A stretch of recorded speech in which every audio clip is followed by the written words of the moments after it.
여러분 혹시 이런 경험 있지 않으신가요?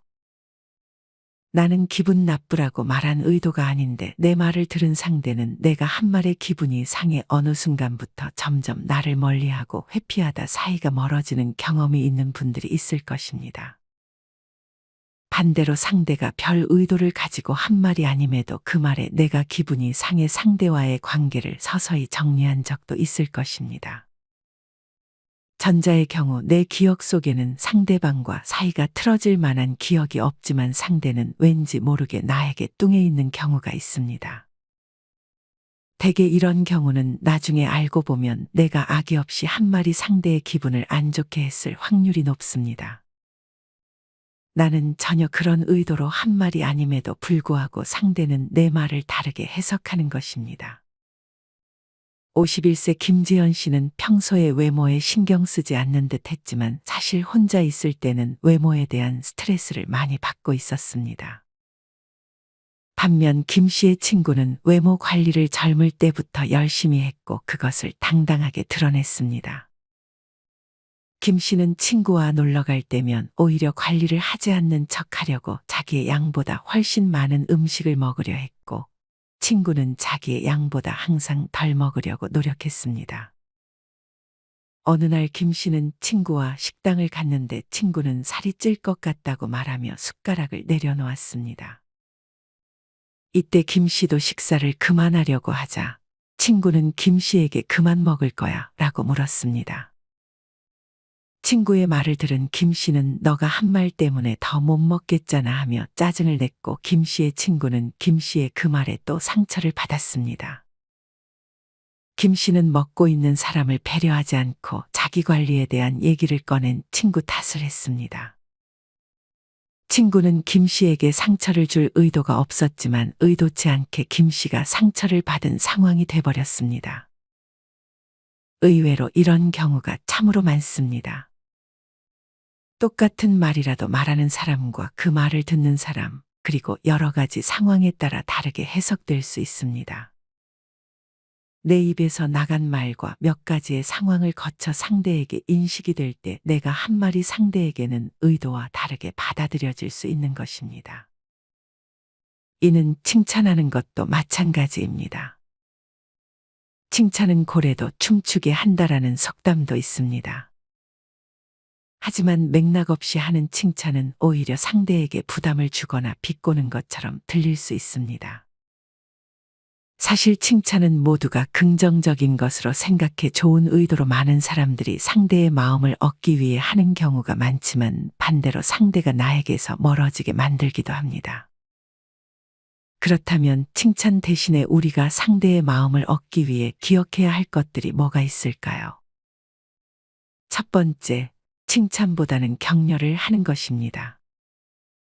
언뜻 듣기에는 칭찬이나 격려나 그게 그거 아닌가 하는 생각이 들 수 있습니다. 하지만 칭찬과 격려는 비슷한 듯 다릅니다. 칭찬은 잘한 일을 높이 평가하는 말입니다. 이와 달리 격려는 잘했을 때뿐만이 아니라 실패했을 때도 해줄 수 있는 말입니다. 사실 잘한다, 최고다와 같은 칭찬은 정말 듣기 좋은 말입니다. 하지만 칭찬은 너무나도 달콤해서 그 효과가 금방 떨어져 버리고 맙니다. 마치 시럽이 한가득 들어간 커피를 마신 이후에는 웬만한 단 음식을 먹지 않고서는 달달한 느낌을 받기가 어려운 것과 마찬가지입니다. 칭찬도 마찬가지로 칭찬을 받고 나서 이보다 더 큰 칭찬을 받아야지만 만족감을 느낍니다. 그래서 칭찬을 받은 상대는 나중에 좋은 평가나 관심을 받지 못하게 됐을 때 점점 흥미를 잃어가고 오히려 부담이 돼 칭찬해준 사람을 점점 피하게 될 수 있습니다. 칭찬을 받는 사람의 입장에서는 기분이 좋기는 하지만 한편으로는 마음의 부담을 가지게 될 수밖에 없습니다. 그 이유는 앞으로도 상대방 앞에서는 칭찬을 받기 위해 상대의 기대에 부합하도록 더 열심히 해서 성과를 내야 한다는 부담감이 생기기 때문입니다. 하지만 격려는 조금 다릅니다. 앞서 칭찬은 최고다, 잘한다와 같은 말들이지만 격려는 조금 더 구체적입니다. 만약 서툴렀던 일에 조금씩 익숙해지기 시작했다면 점점 일이 빨라지네. 아주 꼼꼼하게 하고 있구나 하는 등 조금 더 내가 상대를 관심 있게 지켜보고 있다는 느낌을 줄 수 있습니다. 그 말을 들은 상대는 자기의 페이스를 유지하면서도 꾸준히 하던 일을 계속하려고 할 것입니다. 만약 무언가를 만드는 취미 활동에 참여했을 때 내 옆에 있는 사람이 누군가에게 칭찬을 받으면 그때 여러분은 어떤 느낌이 드시나요? 크게 신경을 쓰지 않는다고 해도 초조하고 불안한 마음이 생길 수도 있습니다. 더 나아가 칭찬받은 상대를 질투하거나 열등감이 생길 수도 있습니다.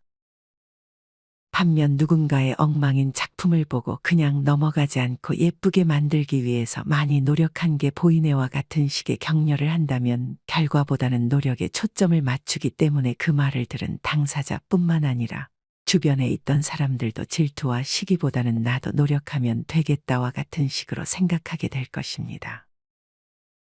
칭찬은 칭찬받을 대상들을 비교하고 경쟁을 유발하게 하는 부정적인 결과를 만들 수 있습니다.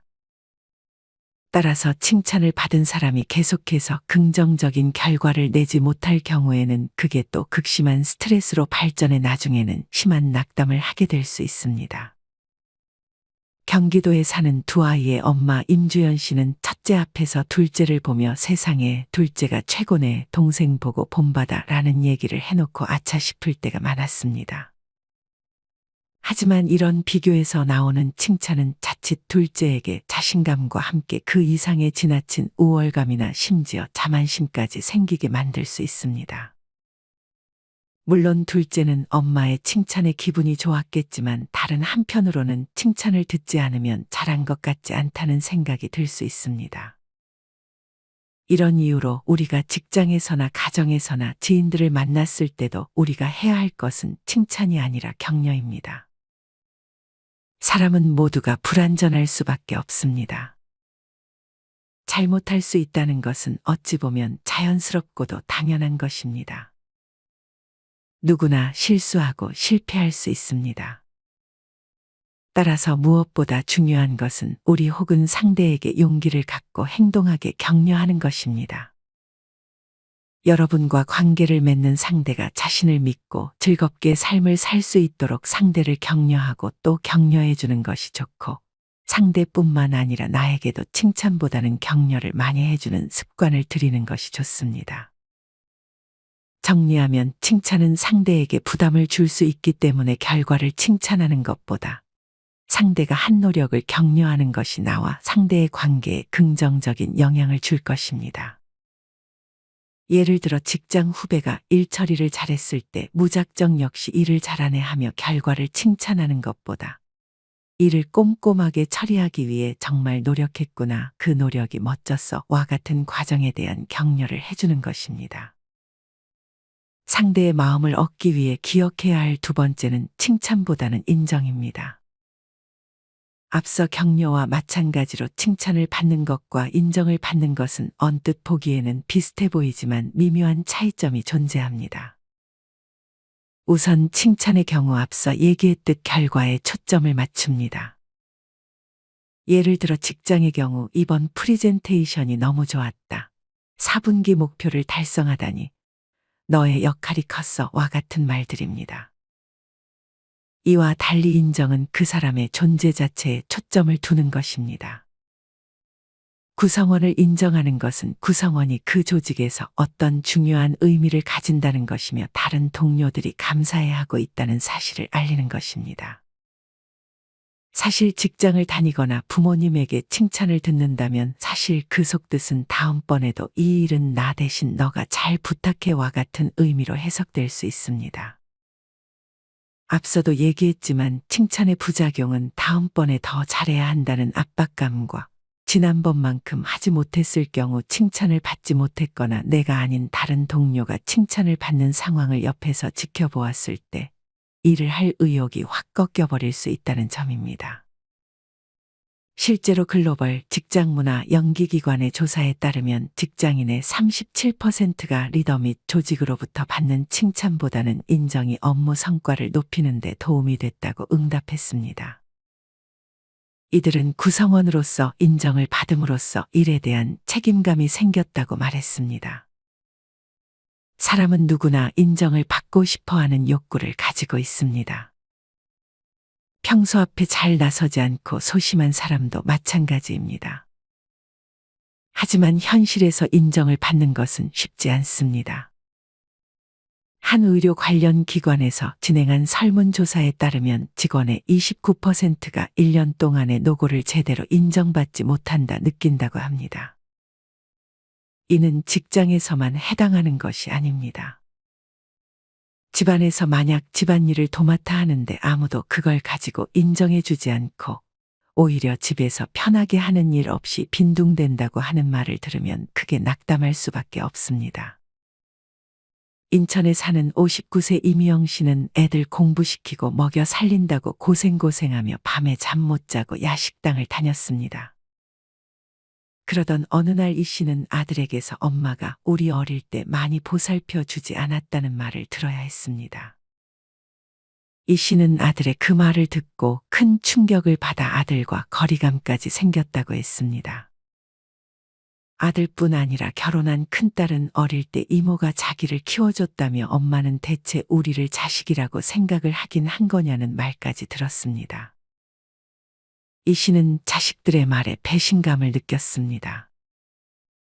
만약 여기서 자식들이 자신들을 위해 야식당까지 다니면서 우리를 먹여주고 재워주기 위해 노력했구나, 돈을 벌어오느라 이모에게 부탁을 할 수밖에 없었구나 하며 엄마의 노력을 인정해줬다면 이 씨와 자식들의 사이가 더 좋아지지 않았을까 하는 생각이 듭니다.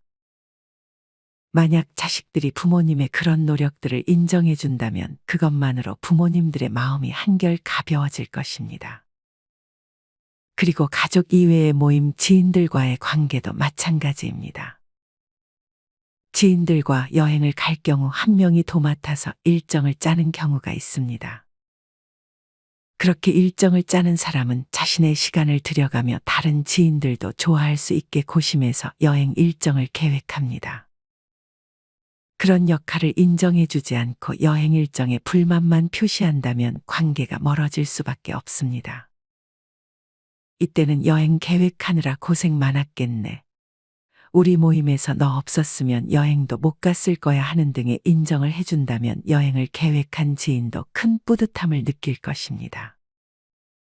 사실 상대의 말과 행동을 구체적으로 살피지도 않고 잘한다, 훌륭하다고 두루뭉술하게 말하는 것은 편하고 쉽습니다. 오히려 그 칭찬을 들은 상대는 뭐가 잘했고 훌륭했다는 거지 하며 속으로 비아냥 거릴지도 모릅니다. 이보다는 상대가 구체적으로 한 행동에 대해서 인정해 주는 것이 좋습니다. 이렇게 인정을 잘해주기 위해 좋은 방법 한 가지가 있습니다. 바로 덕분에 라는 단어를 사용하는 것입니다. 예를 들어 선생님 덕분에 도움되는 지혜들을 배웠어요. 엄마 덕분에 오늘 점심 도시락을 아주 맛있게 먹었어요. 혹은 농사철에 온 동네가 서로의 일을 돕고 해가 질 무렵에 헤어지면서 아이고 덕분에 농사 잘 끝냈습니다. 와 같은 말을 해주는 것입니다. 이는 오늘 당장이라도 실천할 수 있는 방법입니다.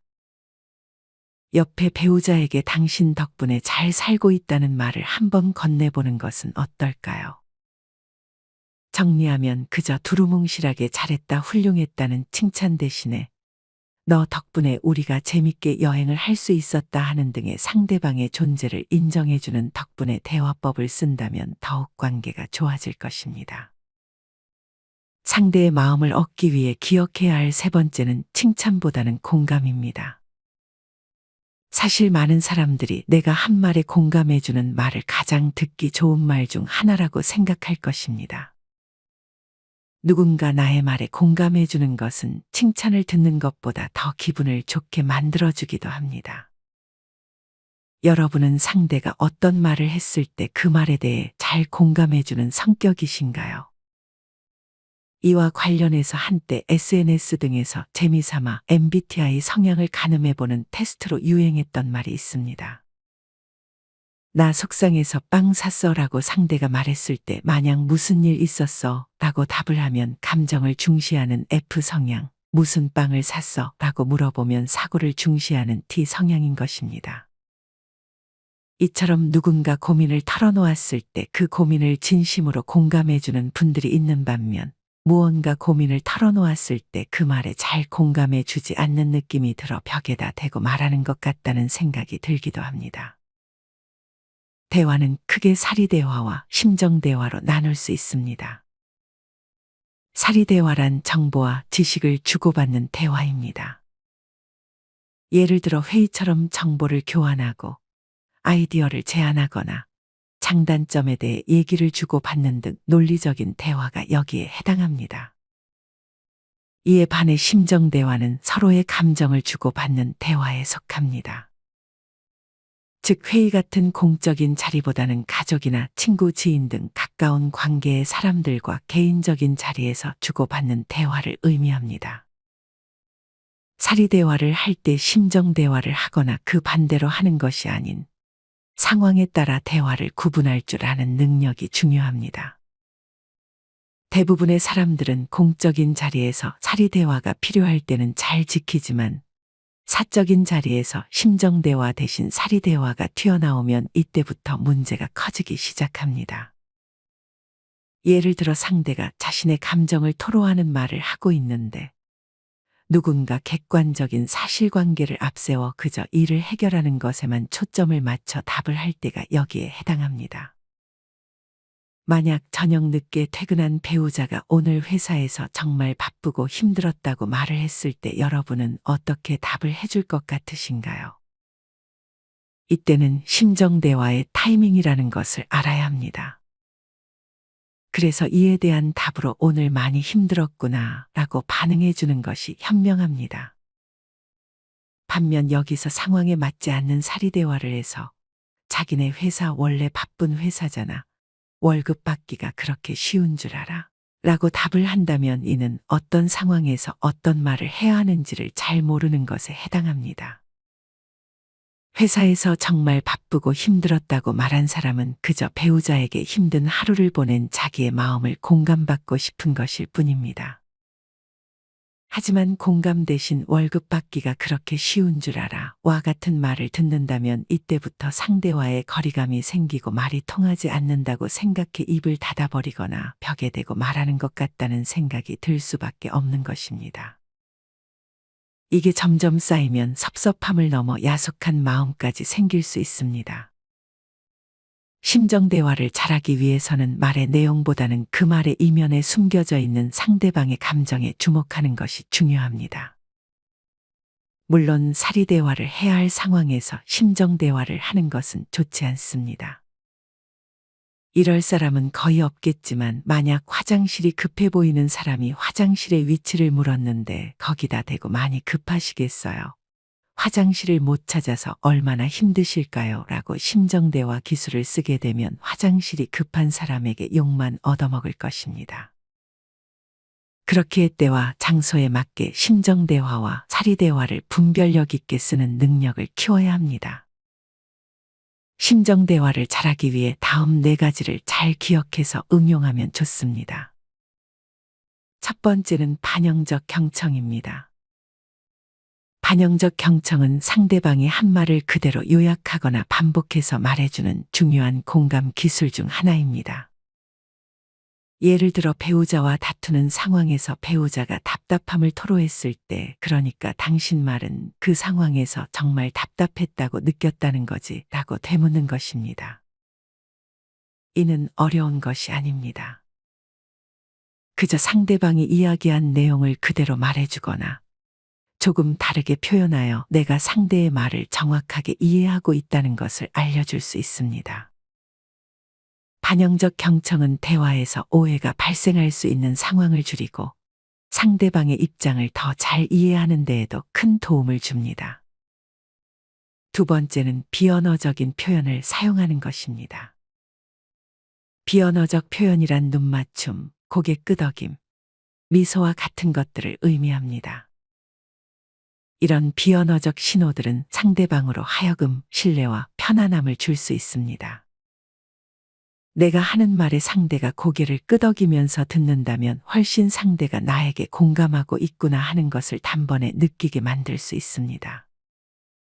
이외에도 몸을 약간 앞으로 기울이는 등의 자세를 통해 내가 상대의 말에 집중하고 있는 것을 알려줄 수 있습니다. 만약 내가 말을 하고 있는데 상대가 딴 곳을 쳐다보고 있고 고개도 끄덕이지 않고 눈을 비빈다든지의 행동을 하면 더욱 화가 날 것입니다.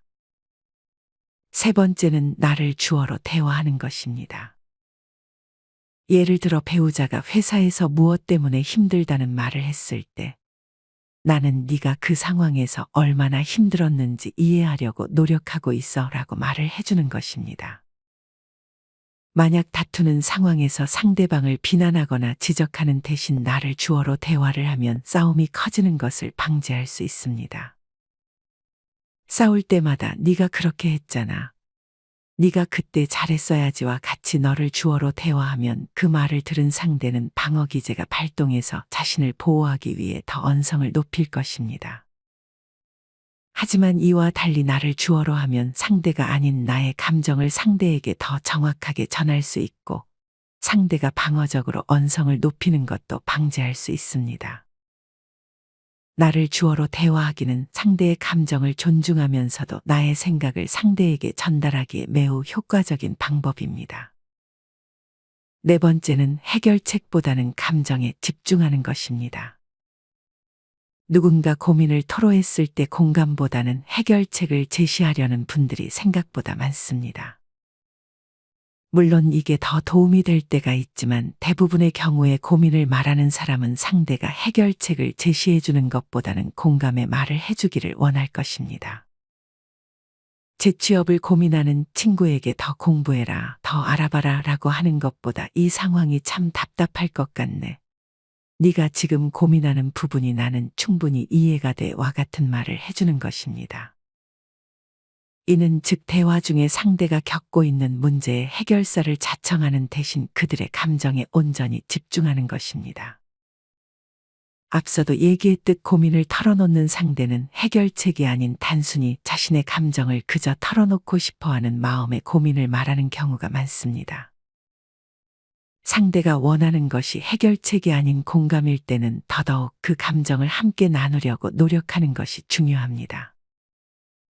상대의 마음을 얻기 위해 기억해야 할 네 번째는 감사를 표현하기입니다. 가끔 우리는 가족 관계에서든 친구 관계에서든 나만 노력을 하고 있다고 생각하고 상대방이 잘못하는 점은 더욱 크게 보는 함정에 빠지는 경우가 있습니다.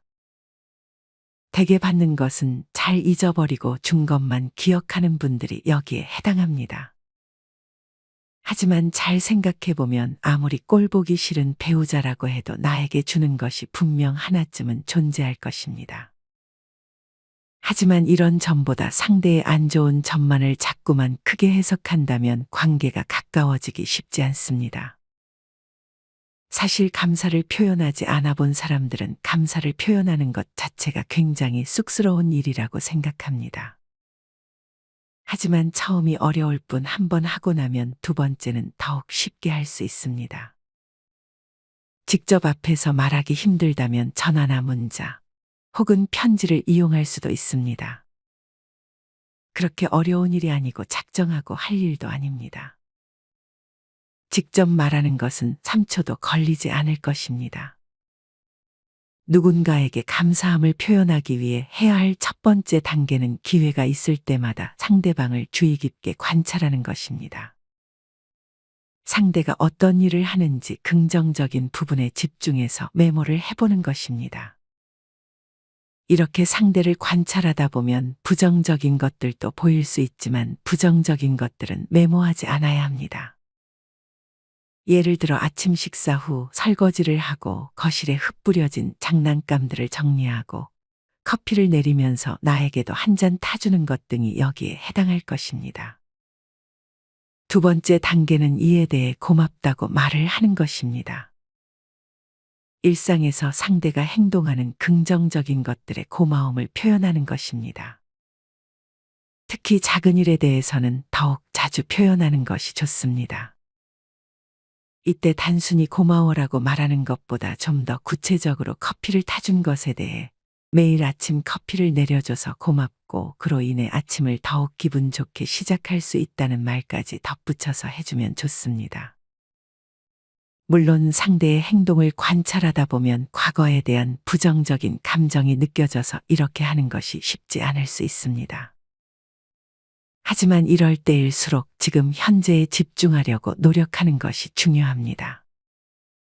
만약 부정적인 감정이 느껴진다면 정확히 뭐 때문인지 파악해 부정적인 감정에 이름을 붙여보고 그런 감정이 느껴지는 근본 원인을 찾아보면서 서서히 감정을 놓아주려는 노력이 필요합니다. 여기서 구체적으로 감사함을 표현하는 것이 중요합니다. 이때도 앞서 말했던 덕분에 라는 단어가 도움을 줄 수 있습니다.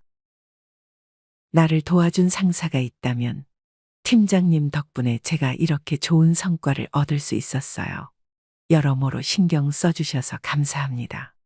양해해 주신 덕분에 조금 더 시간을 내서 신경 쓸 수 있었습니다. 감사합니다. 와 같이 말을 할 수 있습니다. 입에 붙이기가 낯간지럽게 느껴질 수 있지만 이런 말 습관을 하나씩 내 것으로 만든다면 여러분은 가정에서도 직장에서도 좋은 관계를 만들 수 있을 것입니다. 상대의 마음을 얻기 위해 기억해야 할 마지막 5번째는 무언가를 하는 것보다 하지 말아야 할 것을 하지 않는 것도 중요하다는 사실입니다.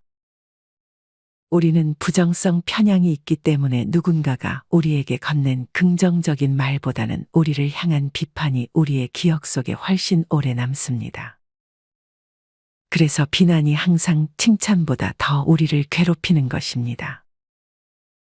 특히나 연인, 가족, 친구에게서 비난을 듣는다면 다른 거리가 있는 사람들에게 들은 비난보다도 우리의 기억에 훨씬 오래 남습니다. 심지어 아주 가까운 관계로부터 들은 부정적인 지적은 오랜 기간 이어지는 정신적인 고통 혹은 결국 관계를 파탄으로 이끄는 분노로 이어질 수도 있습니다. 미 켄터키 대학 연구진은 여러 부부를 10년 이상 추적한 연구에서 결혼 초기 2년간 서로에게 부정적인 감정을 표현한 정도가 서로에 대한 부정성 및 이혼율과도 관련이 있다는 사실을 밝혀냈습니다. 그래서 우리는 상대에게 공감하고 인정해주고 감사함을 표현하는 것이 중요한 만큼 상대에게 비난하는 말을 하지 않는 것도 이에 못지않게 중요하고 오히려 더 중요할 수도 있습니다. 앞서 언급했듯 비난은 훨씬 기억에 오래 남기 때문입니다. 이렇게 오늘은 좋은 관계를 이어나가기 위해 기억해야 할 5가지에 대해 알려드렸습니다.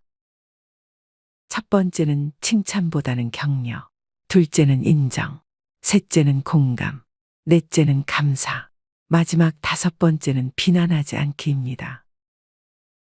너무 뻔한 말이라 지루하게 들으셨나요? 하지만 이런 뻔한 말들을 하나라도 제대로 실천하는 분들은 많지 않습니다. 고대 그리스의 신이극 작가 메난드로스는 그 사람의 인격은 그가 나누는 대화를 통해 알 수 있다고 말했습니다. 이렇듯 말은 우리에게 매우 중요한 요소 중 하나입니다. 오늘 알려드린 말이 뻔한 말처럼 느껴질지라도 아직 내가 제대로 활용하지 못하고 있다면 이 중 한 가지만이라도 내 것으로 만들기 위해 노력해보는 것은 어떨까요? 이상으로 오늘의 영상을 마치겠습니다. 우리 모든 구독자분들의 행복한 여생을 응원합니다. 다음에 더 좋은 내용으로 찾아뵙겠습니다. 감사합니다.